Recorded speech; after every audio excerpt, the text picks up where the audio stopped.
नमस्कार। हिंदी साहित्य की आज की कक्षा में मैं डॉक्टर अनीता गोयल, राजकीय डूंगर महाविद्यालय बीकानेर आपका स्वागत करती हूँ।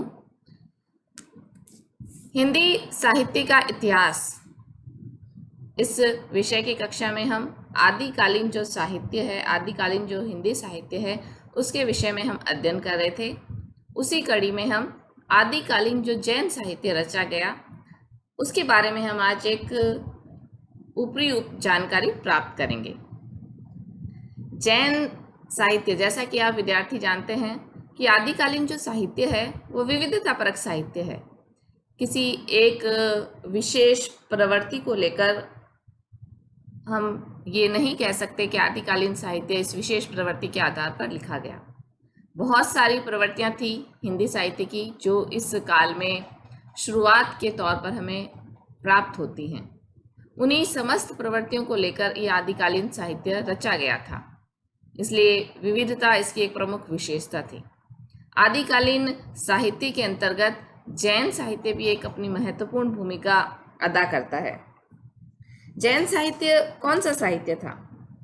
जैन साहित्य वह साहित्य था कि जैसे बौद्ध धर्म है, बौद्ध धर्म हिंदी के पूर्वी क्षेत्र में बौद्ध धर्म ने अपने मत का प्रचार करने के लिए हिंदी कविता को माध्यम बनाया था। उसी प्रकार से जो पश्चिमी क्षेत्र हैं वहाँ जैन साधुओं ने अपने मत का प्रचार हिंदी कविता के माध्यम से किया था। तो मुख्य रूप से जो पश्चिमी क्षेत्र है वहाँ पर हमें जैन साहित्य की जो कृतियाँ हैं वहाँ से हमें उपलब्ध होती है। इस जैन साहित्य का जो रूप है, रचनाएं हैं, वह आचार, रास, फागु, चरित्र आदि विभिन्न शैलियों में मिलती है। जैन साहित्य में जो सामग्री उपलब्ध होती है, जो रचनाएं उपलब्ध होती है, वे संख्या की दृष्टि से काफ़ी अधिक हैं। जैन धर्म के प्रवर्तक जगत विख्यात महावीर स्वामी थे। जैन धर्म बौद्ध धर्म से भी प्राचीन स्वीकार किया गया है। लगभग 2500 साल प्राचीन जैन धर्म की जो शाखाएं हैं और साहित्य हैं वह बहुमुखी है। किसी एक विषय को लेकर नहीं, बल्कि जैन धर्म के जितने उपदेश हैं उन उपदेशों को व्यवहारिक रूप से दिखाने के लिए जैन धर्म के इन ग्रंथों के माध्यम से बहुमुखी साहित्य की रचना की गई है। और मूलतः जब हम बात करते हैं तो जैन साहित्य मुख्य रूप से अहिंसा, करुणा, दया, मैत्री, त्याग और अपरिग्रह का साहित्य है। मूलतः साहित्य रचना करना इनका उद्देश्य नहीं था। इनका उद्देश्य था जैन धर्म की शिक्षाओं को, उसके उपदेश को, उसकी साधना पद्धतियों को सामान्य जनता में स्थापित करना, उनमें इसके बारे में एक जानकारी उत्पन्न करना, इसके प्रति लगाव उत्पन्न करना, जिसके लिए उन्होंने इन कथाओं के माध्यम से, जिसमें मुख्य रूप से इन गुणों का समाज में उत्थान करने की जो बात थी, समाज में जैन धर्म की शिक्षाओं का प्रचार करने की बात थी, वह कार्य जैन साहित्य करता है। जैन साहित्य प्राय गुजरात, राजस्थान और दक्षिण भारत में रचा गया। और जब हम बात करें कि इसके रूप कितने प्रकार के मिलते हैं, मुख्य रूप से तो इसके 2 रूप मिलते हैं। जब शैलियों की बात है वह हम आगे करेंगे, लेकिन जैन साहित्य का जो रूप है, इसके जो कितने प्रकार का है, तो पहला तो है साधना परक और उपदेश परक साहित्य, जिसे हम पूर्णतः ही जैन धर्म से संबंधित कह सकते हैं, जिसमें जैन धर्म के संबंधित जो शिक्षाएं हैं, साधनाएं हैं, उनका बिना किसी कथा वस्तु के उपदेश दिया गया है, बताया गया है। तो वह भी कविता के माध्यम से ही कहा गया है। गृहस्थों के लिए और जो साधु बन जाते हैं, जैन साधु बन गए, उनके लिए क्या शिक्षा है, उनका उपदेश परक शैली में वर्णन इस प्रकार के साहित्य में किया गया है। दूसरा जो पौराणिक और चरित्रमूलक साहित्य है, इसमें कथाओं का आधार लिया गया है। जो राजवंश से संबंधित व्यक्ति हैं, राजकुमार हैं, उनके जीवन की कोई घटना, सामान्य जीवन की किसी घटना के माध्यम से जैन धर्म की जो शिक्षाएं हैं, जैन धर्म के जो उद्देश्य हैं, उनको उन कथाओं के माध्यम से फलीभूत होता हुआ दिखाया गया है।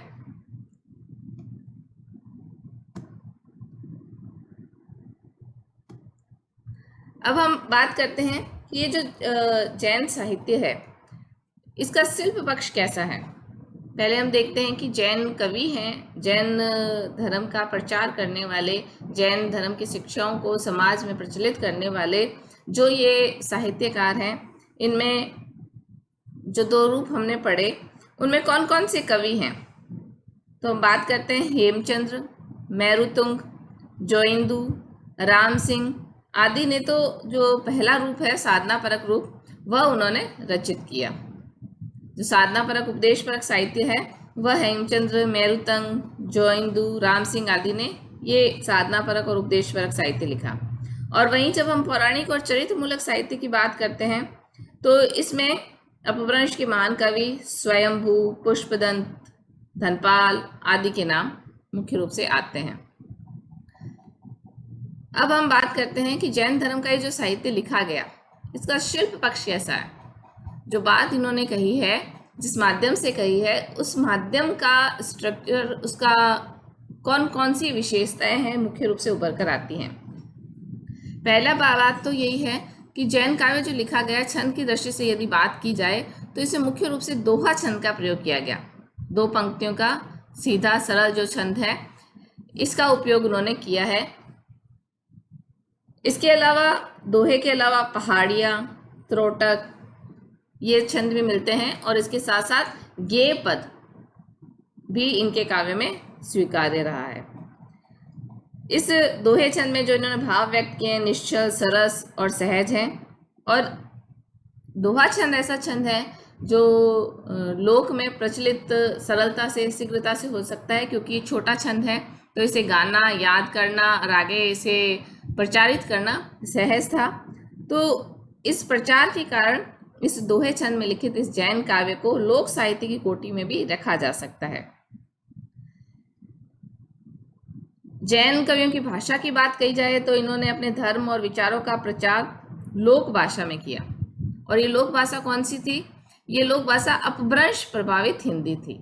ये वह समय था जब हिंदी अपना रूप ग्रहण कर रही थी।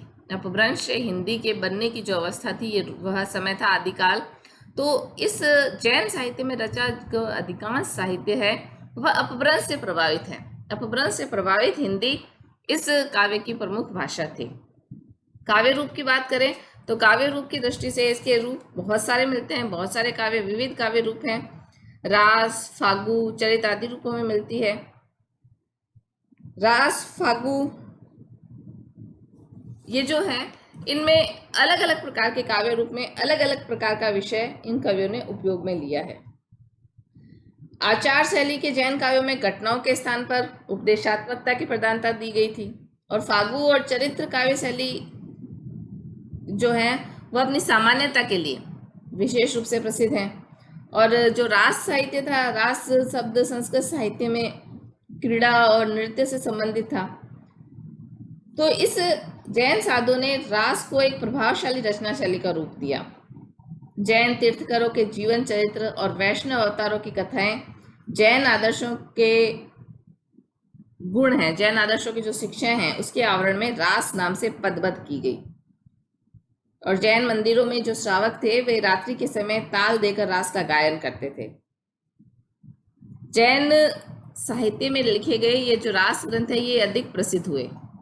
वीर गाथाओं में रास को ही रासो आगे चलकर कहा गया। और लेकिन उनकी जो शैली है वह इन रास ग्रंथों से अलग हो जाती है। तो इस प्रकार से इनके काव्य रूप हैं, विविध काव्य रूप मिलते हैं। रास, फागु, चरित्र, आचार ये सब इसके काव्य रूप की दृष्टि से हम देख सकते हैं। जब हम बात करें इसके जो जैन काव्य का जो शिल्प पक्ष में, इसमें घटनाओं की अल्पता और उपदेशों की बहुलता भी एक इसकी प्रमुख विशेषता कही जा सकती है। जैन कवियों का प्रमुख उद्देश्य अपनी बात को जनता तक प्रेषित करना था। इसलिए इनमें जो घटनाएं हैं वह कम है, लेकिन उन घटनाओं के माध्यम से जो बात कहनी है, जो उपदेश देना है, जो शिक्षा देनी है वह अधिक गहनता के साथ, अधिक विस्तार के साथ अभिव्यक्त हुई है। आगे हम बात करते हैं कि जैन साहित्य की उपलब्धियां क्या रही। अगर हम हिंदी साहित्य के लिए इसकी बात करें, समाज के लिए इसकी बात करें तो क्या ऐसी विशेष उपलब्धियां हैं? हिंदी भाषा और साहित्य के विकास के अध्ययन में जैन साहित्य अपनी महत्वपूर्ण भूमिका अदा करता है। इसकी उपयोगिता अत्यंत महत्वपूर्ण है। अनेक साहित्यिक मान्यताएं जो हिंदी को आज प्राप्त हैं, जो छंद, काव्य शिल्प और रचना से संबंधित है। ऐसी अनेक मान्यताएं हैं जो आज हिंदी में प्रचलित हैं, जो छंद से, काव्य शिल्प से और रचना से संबंधित है। उन्हें स्पष्ट करने वाले अनेक सूत्र जैन भाषा साहित्य में मिल जाते हैं। जैन धर्मावलंबी इन कवियों के द्वारा जो साहित्य लिखा गया है, उसमें हमें हिंदी साहित्य से संबंधित अनेक छंद, काव्य शिल्प और रचना से संबंधित सूत्र प्राप्त होते हैं। जैन साहित्य की दूसरी विशेषता हम देखें तो जैन चरित्र काव्य धर्म, नीति, आध्यात्मिक प्रेरणा से उत्प्रोत है और इन्होंने समाज की नैतिक स्तर को ऊपर उठाने में महत्वपूर्ण योगदान दिया है। जैन साहित्य में जो बात कही गई है वह लोक कथाओं के माध्यम से, पौराणिक आख्यानों के माध्यम से कही गई है। तो इस प्रकार से अपने धर्म का प्रचार करने के लिए उन्होंने जिन लोक साहित्य का, पौराणिक कथाओं का आश्रय लिया, इस प्रकार से उन्होंने उन कथाओं की, उन पौराणिक कथाओं की, उन श्लोक साहित्य की उन्होंने एक प्रकार से रक्षा की है। जैन साहित्य में गद्य साहित्य की प्रचुरता है। इस प्रकार से ये साहित्य हिंदी के प्राचीन गद्य की बहुत बड़ी कमी की भी पूर्ति करता है। जैन साहित्य कविता के माध्यम से लिखा गया। जैन साहित्य के जो उपदेश हैं, साधनाएं हैं, वह गद्य के माध्यम से भी कही गई।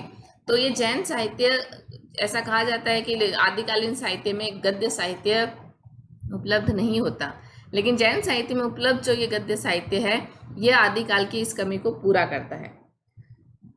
उपलब्धि के रूप में ये बात भी ली जा सकती है कि जनता को भोग विलास की प्रवृत्ति से हटाकर सात्विकता की ओर उन्मुख करने में भी जैन साहित्य का योगदान अतुलनीय है। और इस प्रकार यदि हम बात करें तो जैन साहित्य परिमाण और विविधता की दृष्टि से स्मरणीय और सराहनीय है। आदिकालीन जैन साहित्य का जो शिल्प है वह हिंदी साहित्य के लिए महत्वपूर्ण है। आदिकालीन जैन साहित्य की जो उपलब्धियां हैं वह समाज के लिए महत्वपूर्ण है। समाज को नैतिक स्तर, सात्विकता की दृष्टि से ऊंचाई पर ले जाने की दृष्टि से महत्वपूर्ण है। वहीं ये कहीं ना कहीं हिंदी साहित्य के विकास में, हिंदी साहित्य के प्रारंभिक साहित्य सृजन की दृष्टि से एक महत्वपूर्ण सोपान की दृष्टि से जैन साहित्य सदैव हिंदी साहित्य के इतिहास में स्मरणीय रहेगा। तो विद्यार्थियों, आज हमने आदिकालीन जैन साहित्य का एक परिचय प्राप्त किया। आगे की कक्षा में हम जैन साहित्य के जो विविध रूप हमने आज इंगित किए, उनके बारे में बात करेंगे।